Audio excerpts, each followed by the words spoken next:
Hey everybody, Bronson here with Bright Star Auctions. We're here today with a 1989 Peterbilt 377. It has approximately 1.7 million miles on it. The odometer is not working. That does come off a scan tool.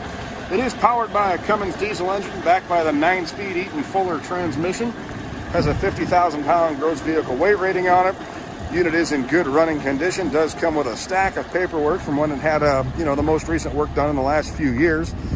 That is all going to be in the description. Make sure you get that read. Good running truck though. Seller has just moved out of the state, so it is going to be offered here for sale on October 25th at the Michigan Equipment Auction here at our home base in Middlebury, Indiana. That is a no reserve auction. This will have a new owner at that time. Happy bidder will be the new owner. Take a look at the inside of this. It does have a newer looking legacy seat. Not all the gauges are in working condition, as mentioned. But again, a 1989 Peterbilt 377, good running condition. Give it a listen. Again, selling October 25th, Michigan Equipment Auction, Middlebury, Indiana. If you have any further questions, feel free to call 574-210-3721. Thanks for tuning in.